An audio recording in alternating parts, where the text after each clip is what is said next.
Good morning. Now, you may notice with me starting off up here, we're not doing it the way we normally do it, okay? So, Craig is out of town. So, Craig, I know if you're watching, we're praying for you. For those of you who know Craig and his dad, they run their own business and they're out of town working on some equipment. Just pray he gets back soon, right? By the way, if you know of somebody who is also musically inclined, would you have them get hold of Craig? Craig is looking to see if he can find ways to expand and get the band and stuff back up again a little bit more. So if you are musically inclined or you know someone who is really interested in being a part of that, have them get hold of Craig. Craig is very interested in trying to expand things out a bit more and getting that back on track. But we miss Craig immensely. So today you get me, which means this. You get a twice as long sermon. No. Would you stand up and we're going to start this morning. Stand up for a moment, turn around, hug someone on the neck, shake hands with someone. Would you just let them know you're glad they're here? We're going to just start off this way.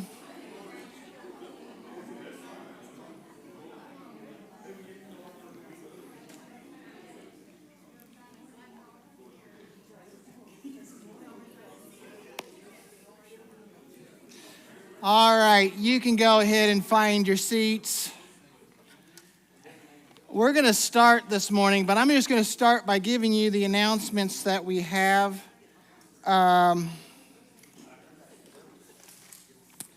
Number one, don't forget, this month we are collecting for Manna Food Bank. If you have anything extra in your pantry that is getting a little bit close to expiry date or something that you thought you were going to like and you tried one can, you bought two of them, you tried the one can, realized you didn't really like it, all that sort of stuff, bring it. We're collecting for Manna Food Bank this month, and we're just collecting for the full month.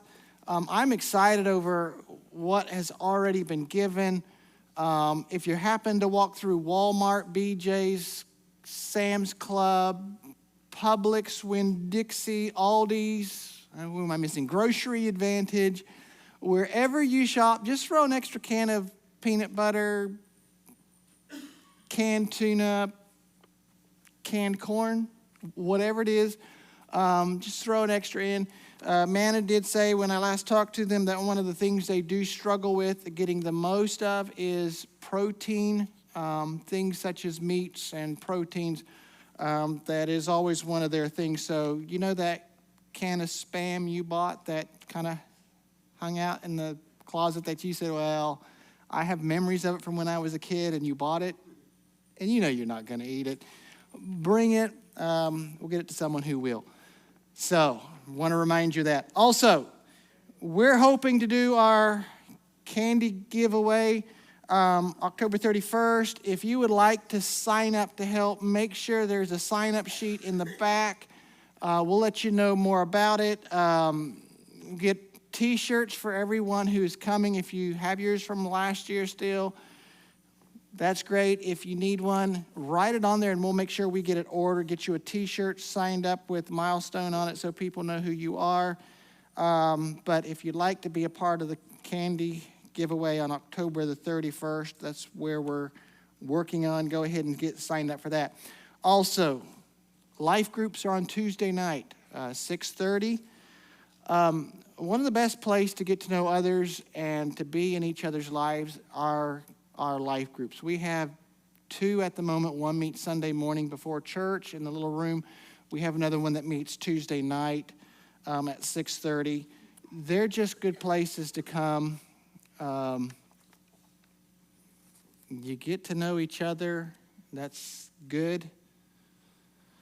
And it gets you out to pray for each other, which is also good. So it's a win-win situation. Anyhow, that's where we're going to start. We're in a series this month called The Call of Duty. I'm going to sit down. I feel like if I get to preach twice as long. I get to sit down longer. We're in a series this month called The Call of Duty.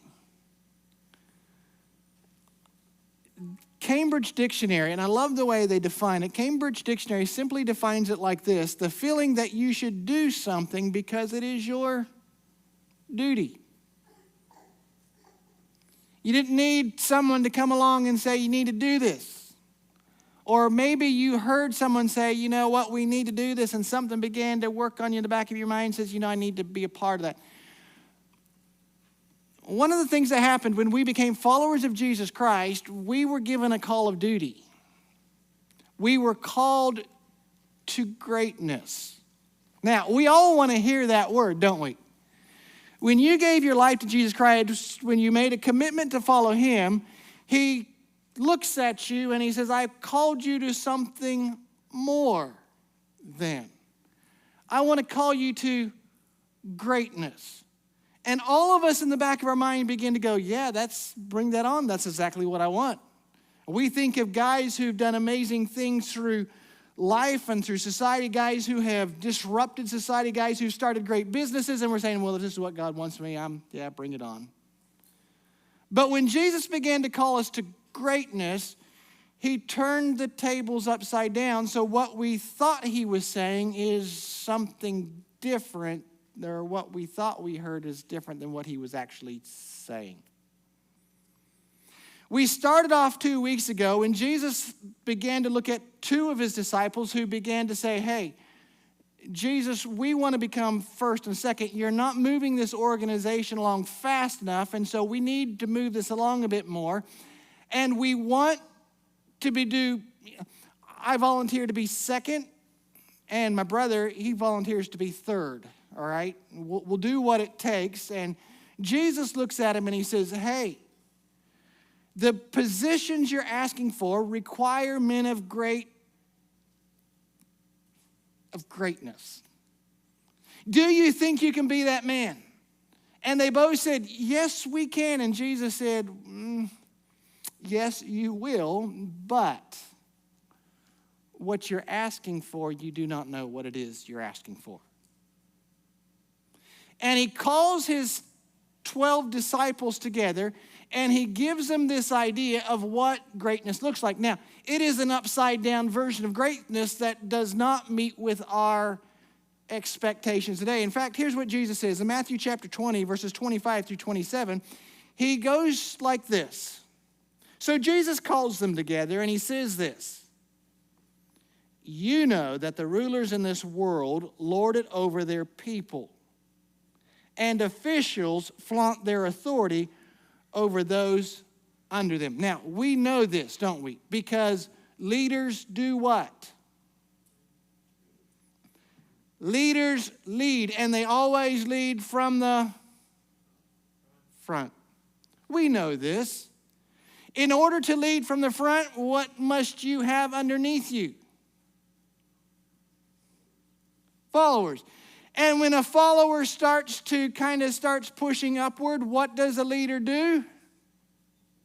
Well, normal leaders, now good leaders stop and say, I recognize something in you and I'm going to do something. Normal leaders do this. I don't like where you're going. Let me remind you and squash you. And Jesus said, we know how this works. Leadership usually stops and says, make sure you remind yourself that I am in front and you are not. I am the one who gets the wage, you do not. I am the one who gets the title, you do not. But Jesus goes on to say this, but among you it will be different. Whoever wants to be a leader among you must be your servant, and whoever wants to be first among you must become your slave. The greatness that Jesus was calling us to flips the tables upside down.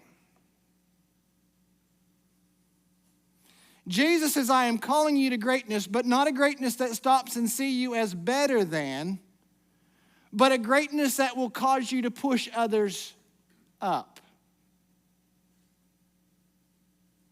Now, last week as we started this process, we began to say the place that God calls us to be greatest in first is with our families. The ones that we say we love the most, and yet we behave the worst around.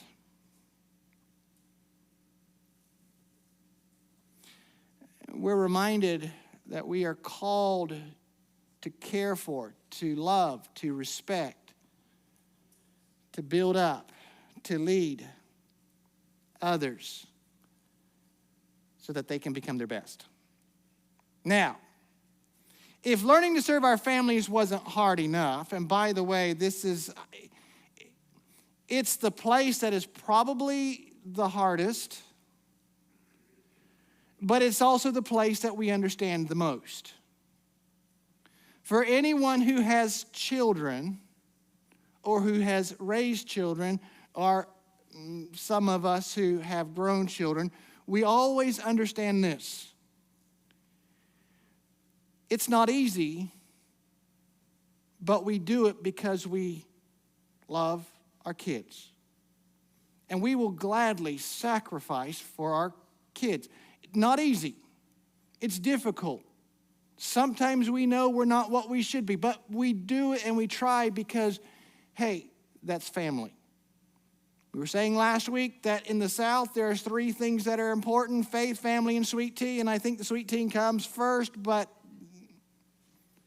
we understand the idea of family. But Jesus didn't stop there. He didn't just say, well, I want you to kind of close in on your families and I want you guys to be tight. He goes on and he stops and he says, it's not enough.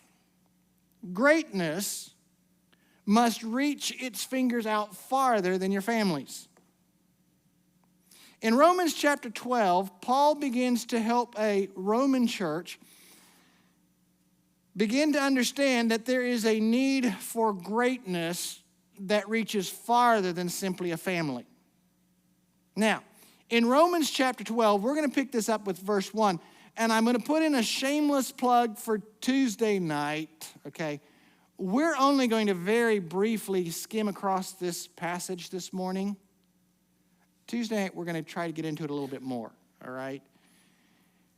We're going to stop and try to dig into this because we don't have the time this morning.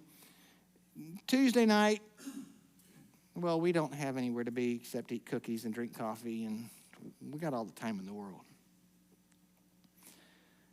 In Romans chapter 12, Paul is looking at the Roman church, and he says this. He starts this passage, this chapter, and he starts by saying this. And so, dear brothers and sisters, I plead with you to give your bodies to God because of all he has done for you. Let them be as a living and a holy sacrifice, the kind he will find acceptable.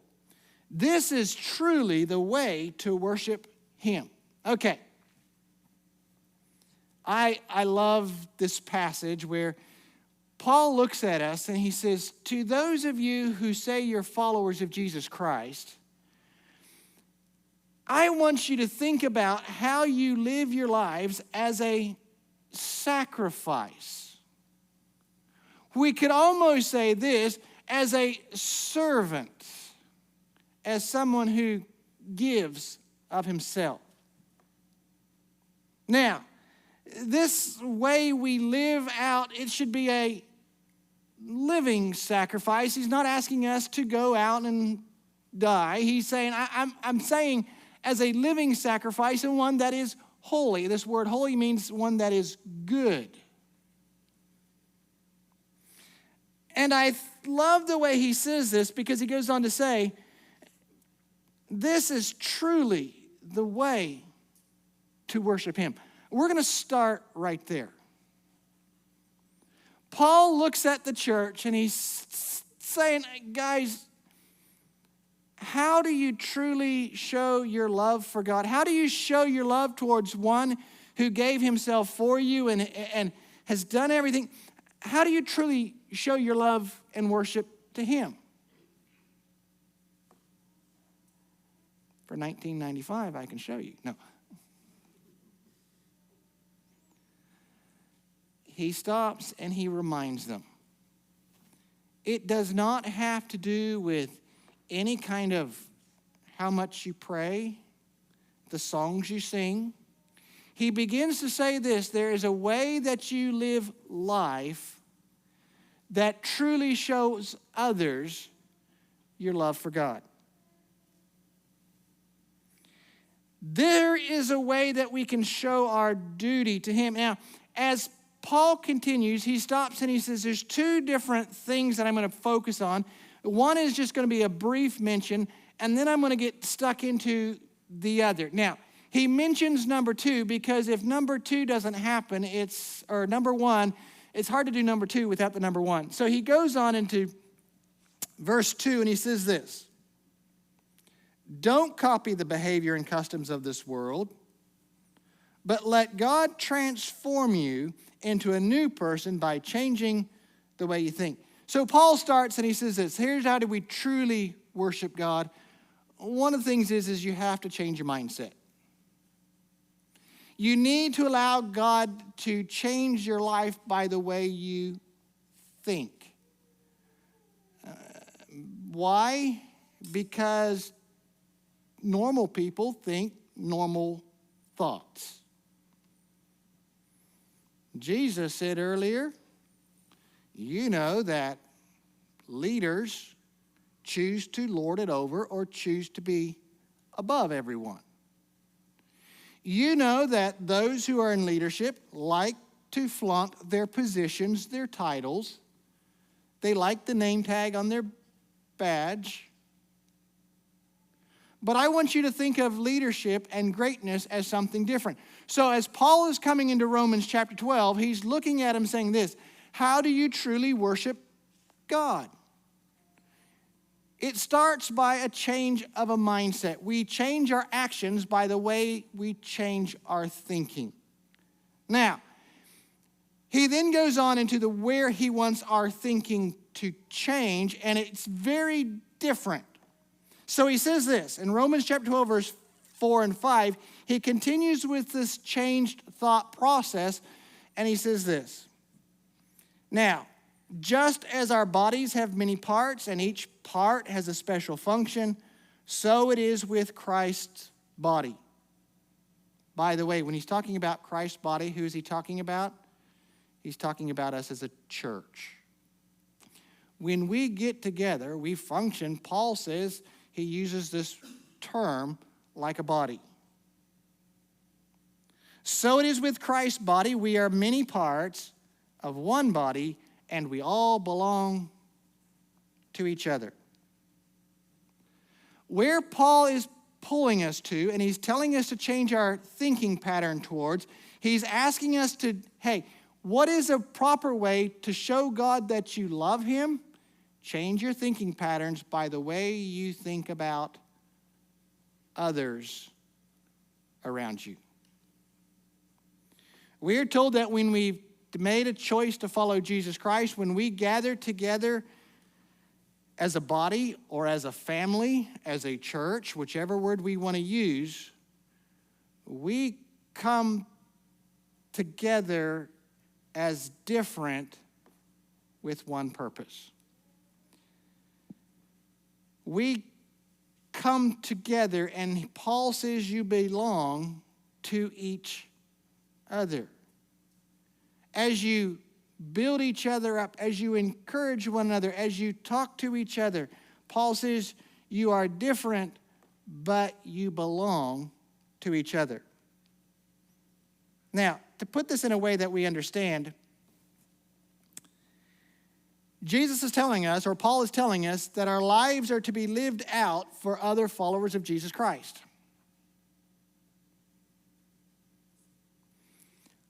Paul says that when we come to church, our thinking pattern is to stop and, hey, we purposely work on trying to make church as accessible and as comfortable as we can.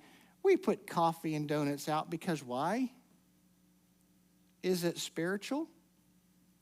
Does it make you love Jesus more? I don't know, good donuts always do good things. Good coffee always does good things. But there's nothing spiritual about them. We do it because it allows us to feel good and comfortable.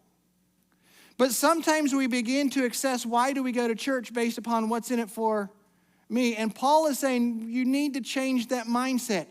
Church or doing life together is not simply what you get out of it, it's what you put into it. Paul is reminding us that our lives are to be lived out for others. In the same way that we are called to show love and respect in our families, Paul is saying as we get together to do life together as followers of Jesus Christ, we're to show love and respect towards others. In a sense, Paul is calling us a family. Now, we know the saying, you can choose your friends, but you can't choose your family. Why do we say that? Because your family is like my family. It is complicated. It is messy. Your family, I could be wrong, but I just am going to assume your family is like my family. In your family, there's people who have differing opinions. There are people who vote different ways. There are people who disagree with you. There are people in your family who think you're the odd one out. And then there's Uncle John and Aunt, and they really are the odd ones out. And we understand that we are not always capable of choosing our families. But we still accept and love and care for our families. Paul is reminding them that as we get together, we are called to do life together as a family. You are to come and be as a body, even when you do not necessarily always see eye to eye. Paul knew this was not going to be easy. So, you know what he does? He methodically goes through chapter 12 and tells us how we should do life together when we get together as a church or as a family or as a body. He actually gets practical in how do you show your love for God in a way that is proper. He says, let me show you some practical ways how you love others and care for others and show your love for God. Now, you would think that if we're going to show our love for God, it should be in some great things such as, how much do I feel Him? How deep can I know Him? How much studying? How much can I learn about Him? And by the way, there's nothing wrong with that. But what Paul reminds us is that our service and our love for God is actually practical, not hard, but it's not easy. So he continues on in Romans chapter 12, verse 6, and he starts by saying this. In His grace, God has given us different gifts for doing certain things well. How do you practically show your love for God when you get together with each other? Well, Paul starts and he says this, just let me remind you, each of you are different, and some of you guys are really brilliant in one area that someone else is not. The way that we show our love for God is simply by doing what He has made us to be. The talents, the skills that you have, you are to be. Paul will continue on, and we're not going to look at it all, but Paul continues on by saying, hey, some of you guys are great leaders, lead well. Some of you guys are great, generous people, well, then be generous. Some of you guys are very hospitable people, be hospitable. Some of you guys know how to stop and listen. Well, then listen well. Paul is not calling us to be spiritual in the fact that you need to get to know God more by learning more. That's always good. But Paul is saying we show our love towards others by being who we are. By taking what I am good at, by listening, by caring, by loving, by sharing, by being whatever it is, and being who he has made me. Paul says to be who we are made to be is actually showing our love for him.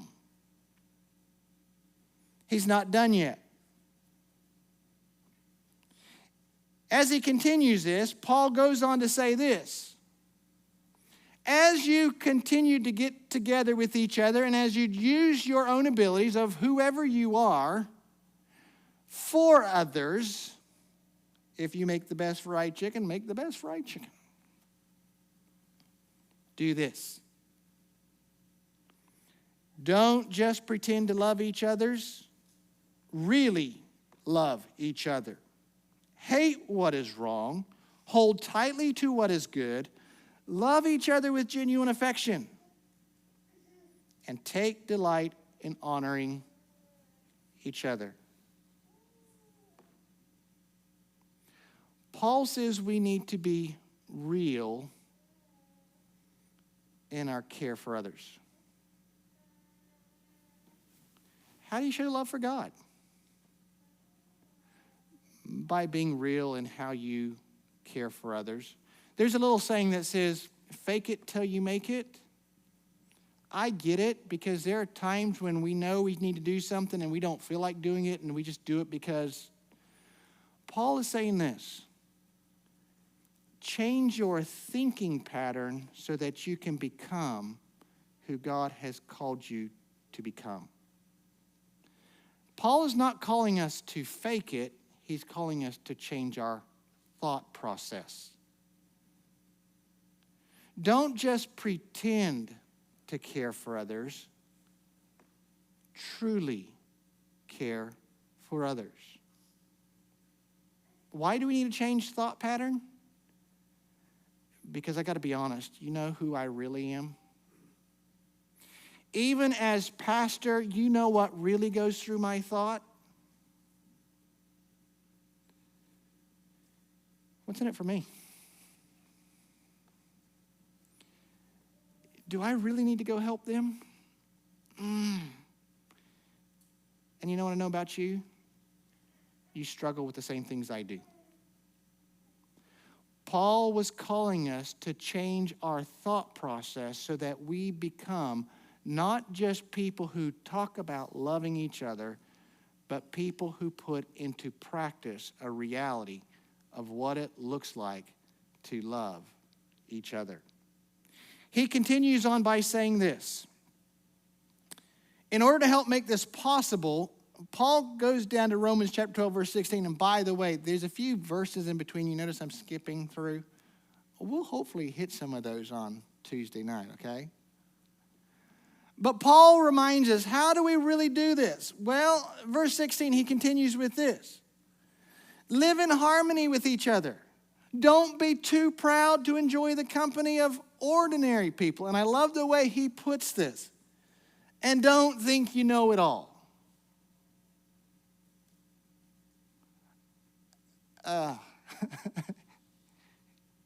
Paul is looking into us and he says, guys, you need, if you're going to truly love God, if you're going to truly serve others, here's what you got to do. You got to just take the talents that God has given you. You've got to take it and then you got to be real with it. And then you got to keep your pride under control. You've got to stop and work to hold your pride, keep it in check, because you know what I know? No one can do it as good as I can do it. I know that about you too. What you're good at, you know no one's as good at it as you are. And Paul is looking at us saying, look, God has given you skills and talents, and you may be the best there is at it, but keep your pride under check. Understand this. You cannot truly care for others if you're going, yeah, but I can do this better.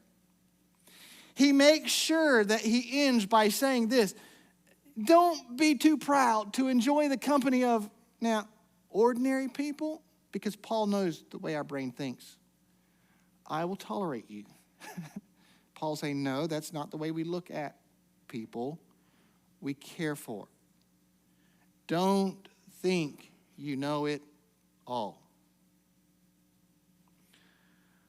One of the things that I have learned through life that I continue to try to practice is I really work, and hear me out when I say this, I really work to try to be the smartest guy in the room, but I always assume I am not. You know what I'm trying to say? I come in trying to say I want to ask questions because I want to know, what do I need to know? I want to know what I don't know. I care to be this. I like to think that I'm learning. But I always assume I am not the smartest guy in the room. I can't be. I'm trying to be, but I know I'm not. And Paul is saying this: never think you know it all. As we're getting close to the end, I want to look at one more. Paul says this: I want you to go just a little bit deeper. As he stops and he says, I want you to use your skill. If you're going to truly love God the way you love God and you love others, take what he's given you and use your gift, who you are. If you are a talker, talk. If you are a handshaker, handshake. If you are a hugger, hug. If you are a fried chicken maker, be a fried chicken. Whatever it is God gives us, use that to care for others. Take that ability, and Paul says, use it to truly care for others, and then keep your pride in check as you use your special skill to help others. But then he goes and he says, I want to kind of conclude with an idea that we should all know. Verse 18, do all that you can to live in peace with everyone.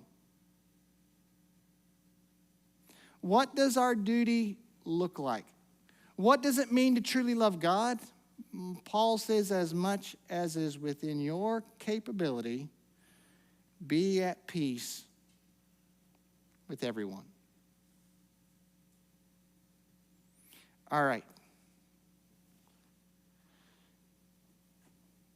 This is a strange statement.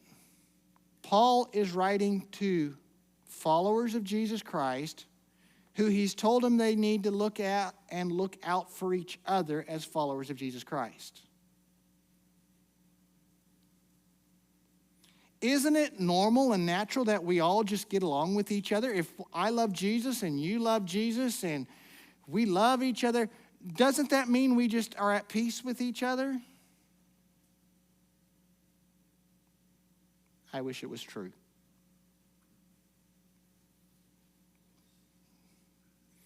The problem is that Paul reminds us as he's closing this little section,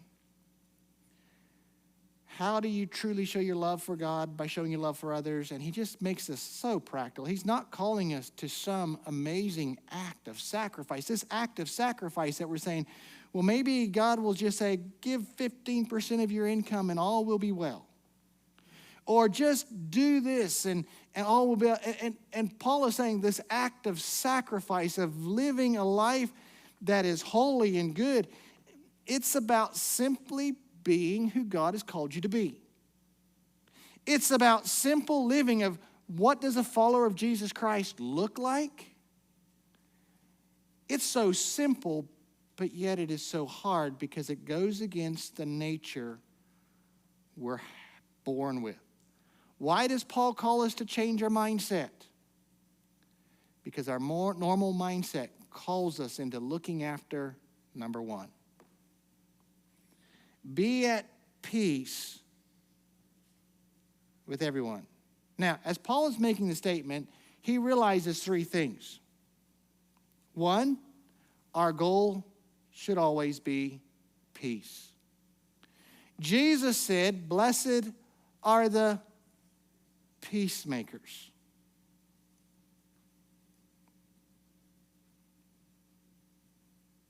There's a problem. none of us want to do what we can to be at peace. We do not seek peace. We seek to be in front. In all that we do, we seek for our team to be the winning team. If you're following football right now, seeking peace is not what you are doing. Now, I don't know about Rusty. He's at that point where it's all right with Alabama there. We're seeking peace this year. But if you're a fan of football, you do not go, I want my team to go out and say, guys, let's all have peace together. You want them to do what? Crush the opposition. If you are in a business or a company, by the way, Apple did not get where it was by looking at IBM going, we just want to make peace with IBM. What did they do? How do we crush the competition? When you go in to vote, what do you do and what are you hoping for? You're hoping in voting for your party to make peace. No, you're not.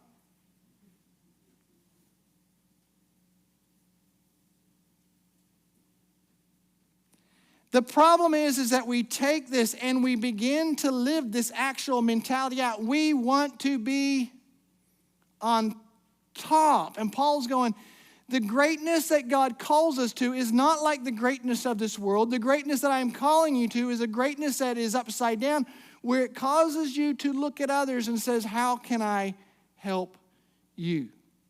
How can we be at peace? How can we solve problems?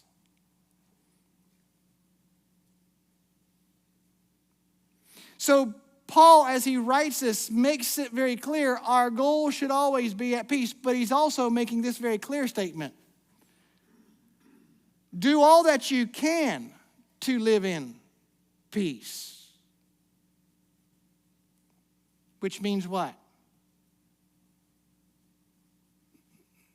Peace is not always possible. Paul is understanding the reality that this is that there is a broken world we live in, and even as followers of Jesus Christ, as we get together, there are sometimes that our differences continue to clash. Now, he's saying your goal should always be, but he's also being real. As much as you can, be at peace. Peace is not always possible.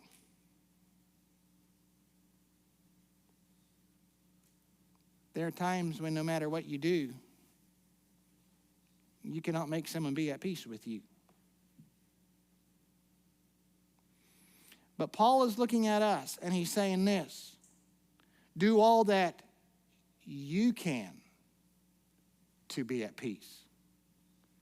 So Paul is flipping this upside down, saying not just be at peace with everyone. He's saying, I understand that peace is the goal and that you will not always be able to make it happen, but as much as it relies on you, be at peace. You cannot control someone else's behavior or their attitude, but you can control yours. You cannot control what someone else says. You cannot control what someone else thinks, but you can control what you say, and you can control what you think. You cannot control the actions of others, but you are in full control of our own actions, aren't we? And Paul is looking at us and he's saying, even as we get together as followers of Jesus Christ, we don't always get along. I just find that he's being real, he's being honest, but he says, how do you truly show your love for God? By how you treat others. Others, he says, and I'm not talking about I'm talking about those of us who say we love each other, we love God, and we're all coming to worship God together. I mean, we should all be able to raise our hands and sing Kumbaya together, shouldn't we? And Paul is saying that should be our goal. But I understand as we conclude this, he says, it's as much as is possible. Your goal should be peace, to care, to love, and respect. But peace is not always possible because you cannot control other people, but you can control you as much as it lies within you. Don't worry about the other guy. This is easy to say on Sunday morning. You guys hear me say this all the time. These sermons are easy to preach Sunday morning when we sit there and we go, okay, yeah, I hear it. But the reality is this. Life doesn't live out like it preaches on Sunday morning. Because there's always that person. Sometimes there's this person. And this person battles with himself, let alone that person who is just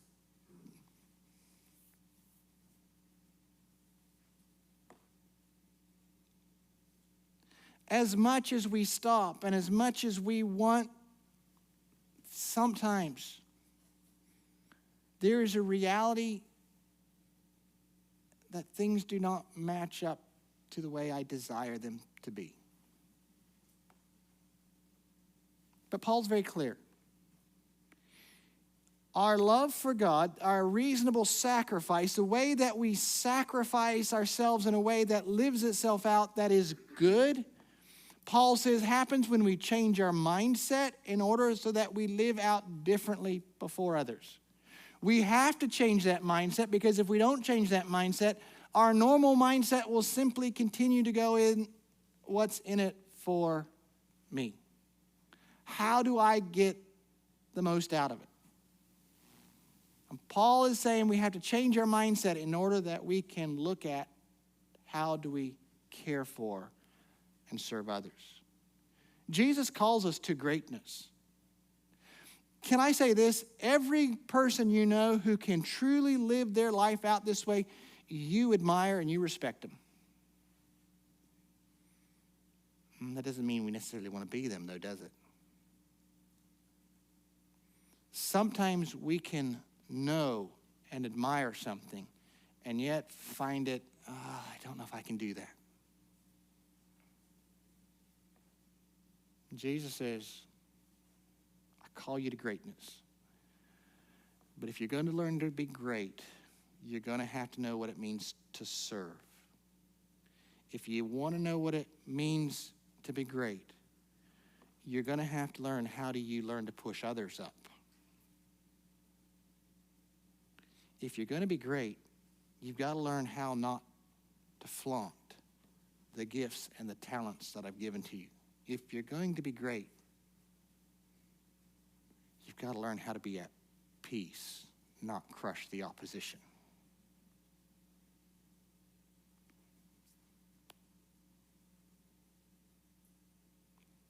And on that note, come back next week and we will push it even harder because he's not done.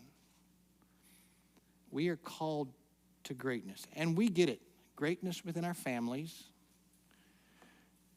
greatness with those who we are doing life together and trying to serve him and love him together. Okay, we can, but he's not done. The greatness he calls us to gets uncomfortable, but it changes the world. Dear Heavenly Father, this morning as we get ready to close,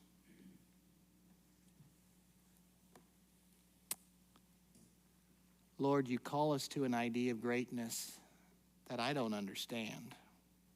That's not normal. It's an idea of greatness that calls me to care for, to love, to show respect, to push others up. Lord, in times when we want to stop in and we would like for just a moment to have others recognize us, he says, you need to learn to recognize them. I've given you special talents. I've given you special gifts.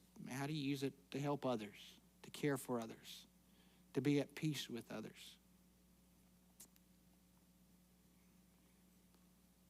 And Father, it's not easy to live out. It's one thing to say it Sunday morning in church, but to practice it Monday morning when we're dealing with someone who we know is a follower of Jesus Christ, but they just sometimes, how do we live that out? How do we care for? Thank you for your love. Thank you for watching over us. We just want to say that we love you. In your name we pray. Amen. Thank you for coming today. Oh man, you got 7 minutes before our normal timeout. I look forward to seeing you next week. Have a good one.